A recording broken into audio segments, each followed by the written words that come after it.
La parole est à Madame Dominique Orliac. Merci, Monsieur le Président. Madame la ministre du Droit des Femmes, vendredi dernier, pour la première fois depuis 12 ans, s'est tenu le comité interministériel aux droits des femmes à Matignon. C'est un événement majeur que je tiens à saluer publiquement dans cet hémicycle. Ce sujet fait d'ailleurs consensus par-delà les appartenances politiques. Toute une série de mesures, tant immédiates que des réformes en profondeur, ont été annoncées et ces mesures sont ambitieuses et souvent originales. Elles concernent tous les pans de la société, école, culture, médias, sport, mais aussi université, égalité professionnelle, santé, diplomatie ou parité politique. L'un de ces sujets attire particulièrement mon attention tant le chemin est encore long à parcourir, celui de l'accompagnement de l'entrepreneuriat féminin. Et je pense que nos concitoyennes se retrouveront dans nos propos, alors que beaucoup d'entre elles se retrouvent face à des difficultés considérables lorsqu'elles se lancent dans l'aventure entrepreneuriale. Cela se ressent très concrètement dans les chiffres. Les femmes ne représentent que 30% des créateurs et repreneurs d'entreprises en France, seulement 12% des chefs d'entreprise de plus de 50 salariés et 10% dans les entreprises innovantes. Et pourtant, 46% des femmes sortent diplômées de l'enseignement supérieur contre 34% des hommes. C'est donc que notre système présente des lacunes qui pénalisent notre activité économique. Des lacunes auxquelles nous nous devons de répondre afin de mieux exploiter ses potentialités.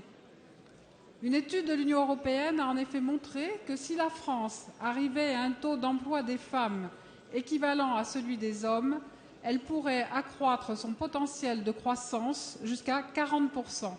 C'est dire tout l'enjeu qui se cache derrière cette question de l'entrepreneuriat féminin.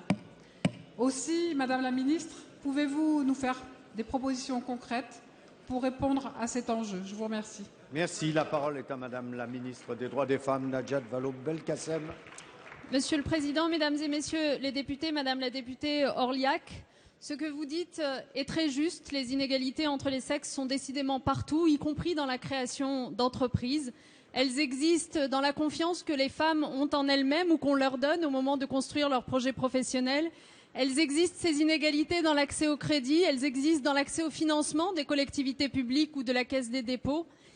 J'étais encore il y a 2 jours avec les femmes des atelières à Lyon qui ont créé cette scope autour de la bonneterie, une aventure incroyable dont elles m'ont raconté les détails, un véritable parcours du combattant. Être mère, être femme n'a pas été une sinécure pour elles dans cette aventure. Il a fallu 2 fois plus d'énergie, 2 fois plus de force de conviction, 2 fois plus d'inventivité. Eh bien nous, le gouvernement, nous répondons qu'il faut 2 fois plus d'égalité et c'est pourquoi, dans le cadre du comité interministériel aux droits des femmes, nous avons adopté un large plan pour le développement de l'entrepreneuriat au féminin. Ce plan passera par un appel à projets qui sera lancé courant 2013 pour promouvoir l'entrepreneuriat auprès des jeunes filles comme des jeunes garçons à égalité en s'appuyant sur des réseaux d'appui dédiés. Ce plan passera par le fonds de garantie à l'initiative des femmes qui verra ses moyens renforcés, mais aussi par une action de notre part à l'adresse des banques pour promouvoir l'entrepreneuriat féminin. Nous créerons des réseaux dédiés permettant aux femmes d'échanger leur expérience, un petit peu comme le font les réseaux dans les grandes entreprises aujourd'hui. Surtout, nous mettons les femmes dans les dispositifs de droit commun. La Banque publique d'investissement qui voit le jour doit permettre aux femmes comme aux hommes de créer leurs entreprises. C'est pourquoi nous avons insisté pour que ces instances soient à parité. Nous veillerons à ce que les chambres de commerce et d'industrie aillent, elles aussi, vers cette parité.